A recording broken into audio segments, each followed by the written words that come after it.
Hello student, good morning.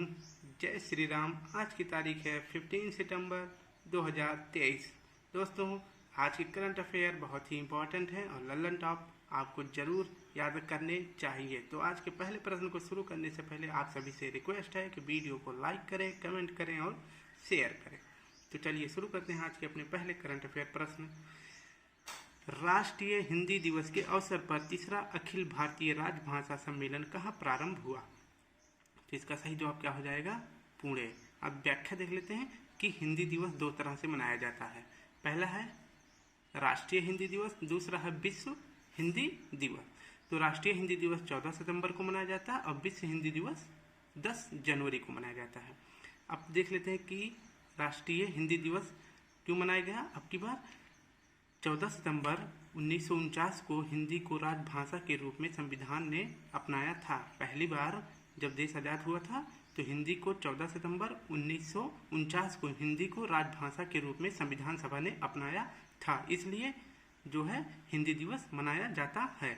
अब देखते हैं कि विश्व हिंदी दिवस क्यों मनाया गया था, क्यों मनाया जाता है और 10 जनवरी को ही क्यों मनाया जाता है? क्योंकि 10 जनवरी 1975 को नागपुर में पहला विश्व हिंदी सम्मेलन हुआ था। ठीक है, इसलिए 10 जनवरी को विश्व हिंदी दिवस मनाया जाता है। और देख लेते हैं कि पहली बार मनाया गया था और अब की जो है 2023 में 12वां विश्व हिंदी सम्मेलन कहाँ मनाया गया? तो ये मनाया गया है फिजी में। ठीक है, और पहली बार विश्व हिंदी दिवस कब मनाया गया था? पहली बार राष्ट्रीय हिंदी दिवस कब मनाया गया था? तो पहली बार राष्ट्रीय हिंदी दिवस मनाया गया था 1953 में। ठीक है, तो तीसरा अखिल भारतीय राजभाषा सम्मेलन कहाँ हुआ? पुणे, महाराष्ट्र में। ठीक है, नेक्स्ट देखते हैं स्टूडेंट, इसके लल्लन टॉप को देख लेते हैं। राजभाषा का उल्लेख भाग 17 में है। अनुच्छेद कहाँ से कहाँ तक है? 343 से 351 तक उल्लेख है। ठीक है, अब देखते हैं इसके 4 महत्वपूर्ण आर्टिकल आपको बता देते हैं कि 343 में किसका उल्लेख है। 343 में है संघ की राजभाषा का उल्लेख है। अब पूछे कि 343 में किसका उल्लेख है तो बता देना संघ की राजभाषा का उल्लेख है। और 344 में किसका उल्लेख है? तो राजभाषा के लिए आयोग जो है बनाया गया है, तो उसका उल्लेख किसमें है? 344 में। और 350A का उल्लेख क्या है? ये किसका वर्णन करता है? ये वर्णन करता है कि प्राथमिक शिक्षा मातृभाषा में दी जाएगी, मतलब प्राइमरी लेवल की शिक्षा जो है विद्यार्थियों को उनकी मातृभाषा में दी जाएगी। और 351 क्या कहता है कि हिंदी का विकास होगा, मतलब आप हिंदी का विकास कर सकते हैं किसके तहत? 351 अनुच्छेद के तहत। ठीक है, मूल संविधान में कितनी भाषाएं थी? मूल संविधान में 14 भाषाएं थी, लेकिन वर्तमान में कितनी भाषा है? वर्तमान में 22 भाषा है। इन 22 भाषाओं का उल्लेख किस अनुसूची में है? तो 8वीं अनुसूची में है। तो आपसे पूछे कि भाषाओं का उल्लेख किस में है, तो 8वीं अनुसूची में है। ठीक है, तो देख लेते हैं 14 पहले थी, अब 22 कैसे हो गई? मतलब जो 8 भाषा जुड़ी हैं वो किस किस संविधान संशोधन के तहत जुड़ी है? तो 21वां संविधान संशोधन के तहत सिंधी जुड़ी है। 71वें संविधान संशोधन के द्वारा नेपाली, मणिपुरी, कोंकणी, यानी आप इसको तरीके से याद कर सकते हैं नमक। ठीक, तो ना से नेपाली, माँ से मणिपुरी, का से कोंकणी हो जाएगा। और 92वां संविधान संशोधन से 4 भाषा जुड़ी है। कौन सी? बोडो, डोंगरी, मैथिली, संथाली, मतलब BDMS। सबका पहला अक्षर ले लेना। ठीक है, अब देखते हैं करंट अफेयर के प्रश्न 2 को। हाल ही में देश में खोजे गए क्लैड 9 वायरस का संबंध किससे है? अभी हाल ही में देश में खोजे गए क्लैड 19 वायरस का संबंध किससे है? तो इसका सही जवाब क्या हो जाएगा? चिकन पॉक्स से। ठीक, इसका संबंध तो क्लेड 9 वायरस का संबंध किससे है? चिकन पॉक्स से। इसकी व्याख्या देख लेते हैं। क्लेड 9 ये किस वायरस का वेरिएंट है? तो ये वेरिसेला वायरस का वेरिएंट है। ठीक है, और वेरिसेला वायरस से क्या होता है? चिकन पॉक्स होता है, जिसे छोटी माता कहते हैं। और बड़ी माता किसे कहते हैं? तो बड़ी माता चेचक को कहते हैं, इंग्लिश में इसे स्मॉल पॉक्स कहते हैं। और ये चेचक किस वायरस से होता है? तो चेचक होता है वेरिओला वायरस से। और छोटी माता यानी चिकन पॉक्स किससे होता है? वेरिसेला वायरस से। ठीक है, अब विषाणु से होने वाले रोगों को देख लेते हैं ट्रिक के साथ कि कौन सा रोग, मतलब विषाणु से कौन कौन से रोग होते हैं। तो रचना, देखो, रचना हमें पानी दो जरा। ठीक, कोई बोल रहा है कि रचना हमें पानी दो जरा, तब रचना क्या कह रही है? ये लो विष पी लो। ठीक। तो विष से हो गया विषाणु, और विषाणु से देखते हैं कौन कौन से रोग होते हैं। रा से रचना में रा से रेबीज हो जाएगा, तो CH से चिकन पॉक्स या स्मॉल पॉक्स हो जाएगा। और इसकी खोज स्मॉल पॉक्स के टीका की खोज सबसे पहले किसने करी थी? एडवर्ड जेनर ने करी थी, और यह टीका विश्व का पहला टीका था। ठीक है। भारत को जो है 2 रोगों से मुक्त कर दिया गया है। तो कौन कौन से रोग? एक तो चेचक और दूसरा पोलियो। पोलियो को कब भारत से मुक्त किया गया? तो 2014 में। ठीक है। और H से हो गया हेपेटाइटिस, और M से हो गया मीजल्स, E से हो गया इबोला, और पानी में P से हो गया पोलियो, और 2 में D से हो गया डेंगू, और जरा से Z से हो गया जीका, और A से हो गया एड्स। ठीक है। नेक्स्ट प्रश्न देख लेते हैं स्टूडेंट। करंट अफेयर के प्रश्न 3 को देखते हैं स्टूडेंट। वर्ष 2023 में ऑपरेशन पोलो की 75वीं वर्षगांठ मनाई गई, इसका संबंध किस राज्य से है? ऑपरेशन पोलो का संबंध किस राज्य से है? तो इसका संबंध है हैदराबाद से। ठीक है। इसकी व्याख्या देख लेते हैं कि व्याख्या में क्या कह रहा है। जब देश आज़ाद हुआ था 1947 में, तो 3 रियासतें, बाकी तो रियासतें जो है भारत में अपना विलय आसानी से कर ली, लेकिन 3 रियासतें बड़ी बदमाश थीं, ये जो है विलय अपना नहीं कर रही थी। तो इनको किस तरह से विलय किया गया देख लेते हैं एक बार। तो जम्मू कश्मीर को किस तरह से विलय किया गया? विलय पत्र पर साइन करा के। वहाँ के महाराजा कौन थे? राजा हरि सिंह थे। ठीक है। और जूनागढ़ का विलय कैसे हुआ? वहाँ की जनता से जनमत संग्रह कराया गया कि आप मिलना चाहते हैं भारत में, तो उन्होंने कहा हाँ मिलना चाहते हैं। ठीक है। लेकिन जो हैदराबाद थी, इसको जो आसानी से नहीं मिलाया जा सका, इसलिए यहाँ पे सैन्य अभियान किया गया। उस सैन्य अभियान कब किया गया था? 13 सितंबर 1948 को, और यह 3 दिन लगातार चला। फिर इसके बाद जो है हैदराबाद जो है भारत में मिला लिया गया। इसके तहत ऑपरेशन पोलो के तहत जो है भारत में मिला लिया गया। और उस समय हैदराबाद के निजाम कौन थे? तो निजाम थे मीर उस्मानी। ठीक है। और ये तीसरे दिन भाग गए थे भारत से हैदराबाद को छोड़कर। ठीक है। अब देखो कि इन तीनों सारे जो रियासत थी, ठीक है, इनको विलय करने के लिए कौन सी नीति चलाई थी? तो चलाई थी नीति गाजर या छड़ी। मतलब गाजर ले लो, आसानी से गाजर की तरह गाजर खाओ, आसानी से भारत में विलय हो जाए, या फिर छड़ी मतलब डंडा दिखा के तो सम्मिलित कर ही लेंगे। ठीक है। तो उस समय गृह मंत्री कौन थे? गृह मंत्री थे सरदार वल्लभ भाई पटेल। अब हम लल्लन टॉप प्रश्नों को देख लेते हैं। लल्लन टॉप में क्या है? महत्वपूर्ण ऑपरेशन देख लेते हैं कि भारत ने कौन कौन से महत्वपूर्ण ऑपरेशन शुरू किए हैं। ऑपरेशन मेघदूत सियाचिन में चलाया गया था, जब पाकिस्तान ने सियाचिन पे कब्जा कर लिया था। और ऑपरेशन दोस्त अभी हाल ही में तुर्की में भूकंप आया था, तो उसके लिए तुर्की और सीरिया में ऑपरेशन दोस्त चलाया गया। ऑपरेशन जीरो आवर कब चलाया गया था? तो 1942 में चलाया गया था, जब भारत ने कौन सा आंदोलन शुरू किया था? भारत छोड़ो आंदोलन। ठीक है। तो उसी रात 12 बजे महत्वपूर्ण नेताओं को अंग्रेजों ने गिरफ्तार कर जेल में भेज दिया था। ठीक है। ऑपरेशन करुणा और म्यांमार, मतलब ऑपरेशन करुणा कहाँ शुरू किया गया? तो म्यांमार में शुरू किया गया था।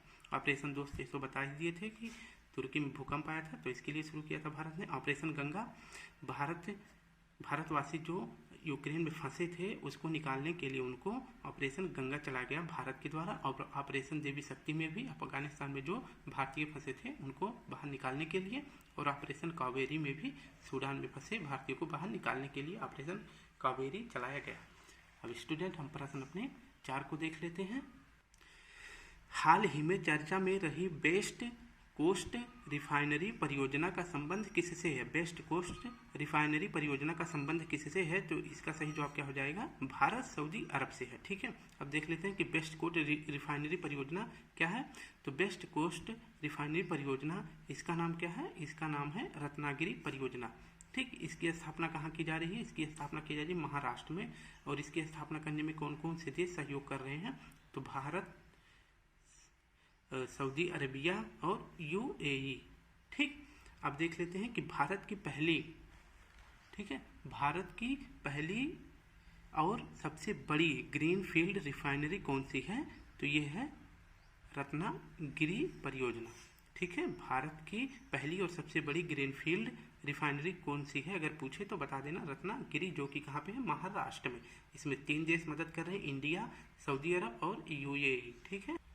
अब हम लल्लन टॉप में देख लेते हैं कि महत्वपूर्ण मरुस्थल कौन कौन से हैं। तो सऊदी अरब में तो अल नेफूद और रब अल खाली मरुस्थल कहाँ पे है? तो यह सऊदी अरब में है। ठीक है। अब मैंने यहाँ पे अफ्रीका का, ये आपका भारत है, ये अफ्रीका है, और इसके ऊपर यूरोप महाद्वीप है। यहाँ पे भूमध्य सागर है, यहाँ पे क्या है? यहाँ पे है लाल सागर, और यहाँ पे क्या है अदन की खाड़ी है, और यहाँ पे फारस की खाड़ी है, और यहाँ पे ओमान की खाड़ी है। अब आपको अभी बता दें कि 4 पॉइंट मैंने लिखा है ABCD, ठीक है। तो यहाँ पे जिब्राल्टर जल संधि है, यहाँ पे स्वेज नहर है, यहाँ पे बाब अल मंदेब है, और यहाँ पे हार्मुज जल संधि है, जैसा कि मैंने यहाँ पे लिख रखा है। तो देखते हैं कि जिब्राल्टर संधि किस किस महासागर को जोड़ती है। तो अटलांटिक महासागर को भूमध्य महासागर से जोड़ती है, यहाँ पे भूमध्य महासागर है। और स्वेज नहर जो यहाँ पे स्थित है बी स्थान पे, ये किसको जोड़ती है, ये भूमध्य सागर को लाल सागर को, यहाँ पे लाल सागर है, यहाँ पे भूमध्य सागर है। और बाब अल मंदेब सी पॉइंट पे है, ये किसको जोड़ती है, तो ये लाल सागर को अदन की खाड़ी से, यहाँ पे लाल सागर है, यहाँ पे अदन की खाड़ी है, ठीक है।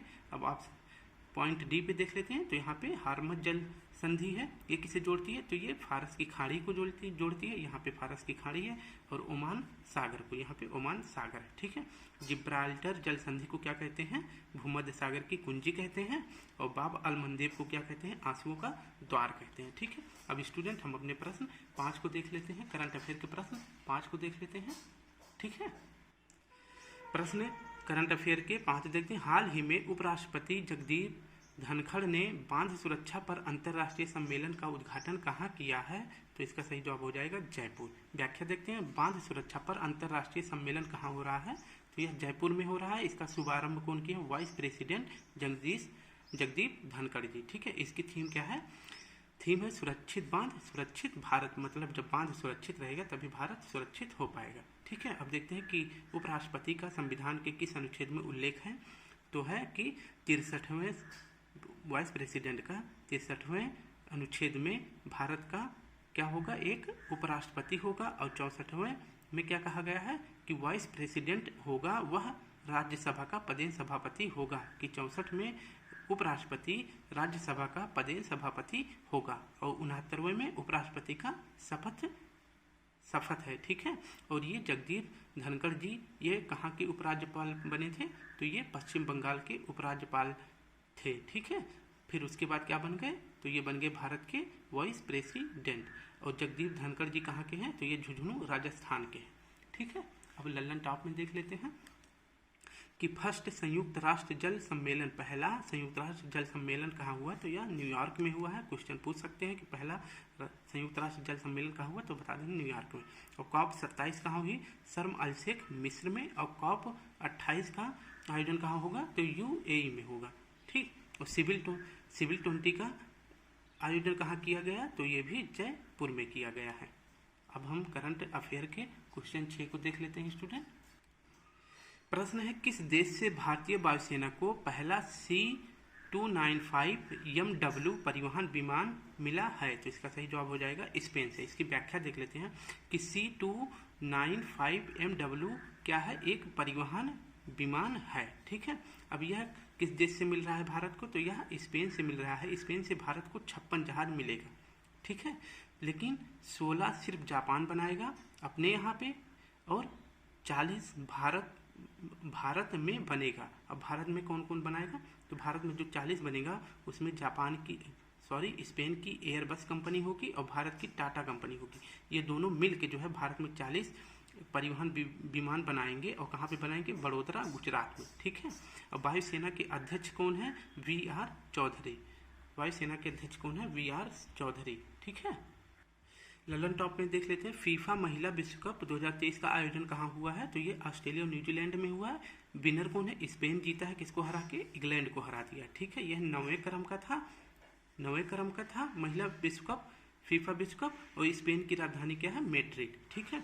अभी हमने एक जहाज दिया है श्रीलंका को, वो कौन सा जहाज है, डोर्नियर 228 विमान, ठीक है, इसे श्रीलंका को दिया है। अब करंट अफेयर के प्रश्न 7 को देख लेते हैं स्टूडेंट।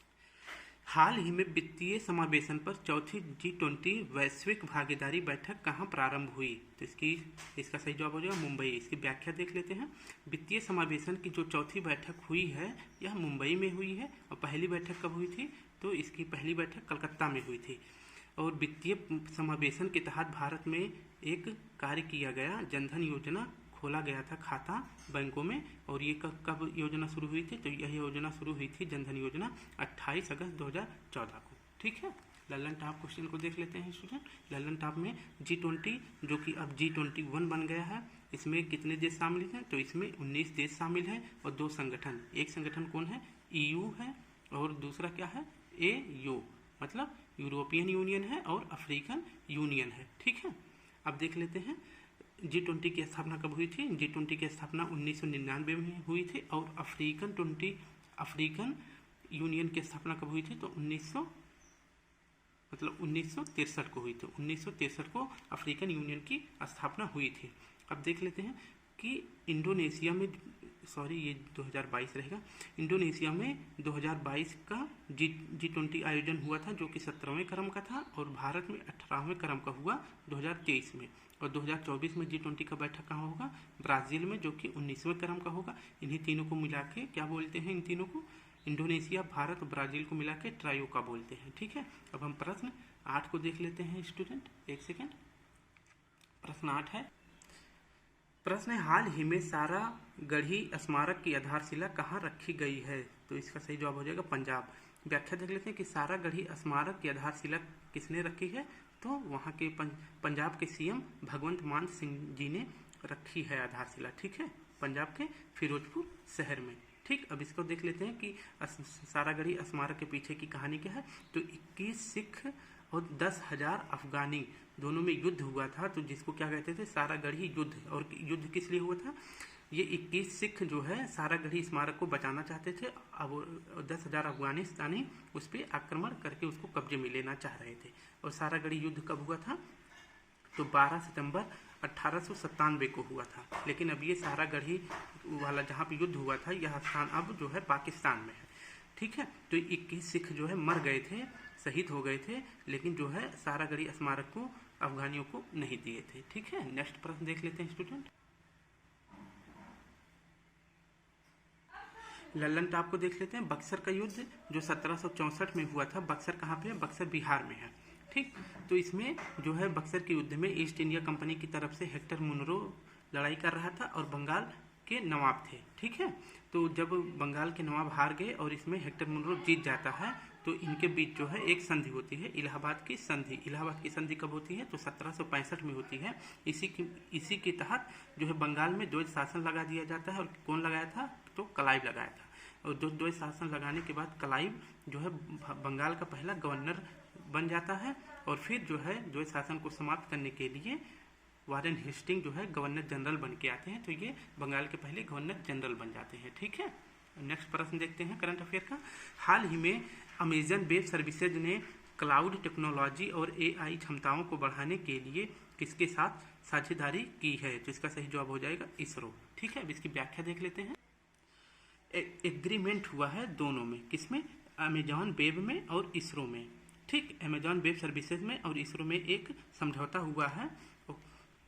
समझौता का क्या मतलब है? कि क्लाउड तकनीकी और AI क्षमता को बढ़ाना है। ये दोनों लोग क्लाउड तकनीकी और AI क्षमता को बढ़ाएंगे। और कहाँ पे बढ़ाएंगे? ये अंतरिक्ष में बढ़ाएंगे, जिससे कि नवाचार बढ़ सके और नए नए स्टार्टअप की खोज हो सके अंतरिक्ष में। ठीक है, अब इसकी लल्लन टॉप देख लेते हैं स्टूडेंट। लल्लन टॉप में है कि अभी इसरो ने आदित्य L1 का प्रक्षेपण किया है 2 सितंबर को। ठीक है, किस रॉकेट से? PSLV C-57 से रॉकेट से L1 आदित्य को भेजा है। कि कितने बजे? 11:50 AM पर। ठीक है, और ये इसका सफ़र कितने दिन रहेगा? 126 दिन बाद जो है 126 दिन बाद ये जो है लैंग्रेज 1 पॉइंट पे जाके स्थापित हो जाएगा। तो लैंग्रेज L1 मतलब L1 का पृथ्वी से दूरी कितना है? तो 15 लाख किलोमीटर दूरी है। ठीक है, 15 लाख मिलियन दूरी है, जिसको 15 लाख या फिर 1.5 मिलियन बोल सकते हैं। ठीक है, तो सूर्य के लिए भेजा गया यह पहला मिशन है। एशिया में पहला सूर्य मिशन किसने भेजा है? तो भारत ने भेजा है। ठीक, अब चंद्रयान 3 के बारे में देख लेते हैं, जो कि अभी इसरो ने इसको भी लॉन्च किया है। चंद्रयान 3 जो है 14 जुलाई को भेजा गया था। किस रॉकेट से? LVM-3M4 रॉकेट से, जिसे बाहुबली भी कहते हैं। और ये जो है 23 अगस्त 6:04 पे चंद्रमा की साउथ पोल पे लैंड किया था। ठीक, चंद्रमा के साउथ पोल पे लैंड करने वाला भारत विश्व का पहला देश बन गया है। अब इसरो के बारे में देख लेते हैं कि इसरो की स्थापना कब हुई थी। इसरो की स्थापना हुई थी 15 अगस्त 1969 को। इसका हेडक्वार्टर कहाँ पे है, तो इसका हेडक्वार्टर है बेंगलुरु। ठीक, अब देख लेते हैं करंट अफेयर के प्रश्न 10 को। हाल ही में बिहार के किस नगर निगम ने आम लोगों के लिए कैश फॉर बेस्ट योजना प्रारंभ की है। तो कैश फॉर बेस्ट योजना कहाँ प्रारंभ की गई है, बिहार के किस शहर में, तो इसका सही जवाब हो जाएगा पटना। ठीक, इसकी व्याख्या देख लेते हैं। कैश फॉर बेस्ट योजना का मतलब क्या है कि कचरा लेके आओ और इसके बाद पैसे लेकर जाओ। ठीक है, यह योजना किसने शुरू करी है, तो पटना में शुरू की गई है वहाँ के नगर निगम द्वारा। इसका थीम क्या है, बेस्ट टू वेल्थ, मतलब कचरा से धन कमाओ। ठीक, नेक्स्ट देखते हैं स्टूडेंट। ललन टॉप में देख लेते हैं G20 कला प्रदर्शनी का आयोजन कहाँ हुआ है, तो ये पटना में हुआ है, बिहार के पटना में हुआ है। इसका थीम क्या है, इसका थीम है टुगेदर वी आर। और ग्रीन बॉन्ड जारी करने वाला पहला जिला कौन है, गाजियाबाद है, यूपी का गाजियाबाद है। और दूसरा जिला कौन सा है, तो ये इंदौर है। इंदौर कहाँ का है, मध्य प्रदेश का है, और गाजियाबाद यूपी का है। ठीक है, हर घर गंगा जल योजना कहाँ शुरू की गई है, तो ये बिहार में शुरू की गई है। हर घर गंगा जल योजना समझ के उत्तराखंड मत लगा देना, यह बिहार में शुरू की गई है। और 11वां प्रश्न क्या है, चीन तालिबान के अफगानिस्तान में नया राजदूत नियुक्त करने वाला पहला देश बना, विश्व का पहला देश बना है, जो कि तालिबान जो कि अफगानिस्तान पे कब्जा कर लिए हैं, वहाँ पे चीन ने अपना पहला राजदूत नियुक्त किया है और यह नियुक्त करने वाला पहला देश बन गया है। तो दोस्तों, अगर वीडियो अच्छी लगे तो लाइक करें, कमेंट करें और शेयर करें। और आप लोग जो है कल बोल रहे थे बौद्ध धर्म की PDF मतलब क्लास के लिए, तो आज उसको अपलोड कर देंगे। कल के लिए सॉरी, और आज के लिए अगर वीडियो अच्छी लगे तो लाइक करें, कमेंट करें, शेयर करें। जय हिंद, जय भारत।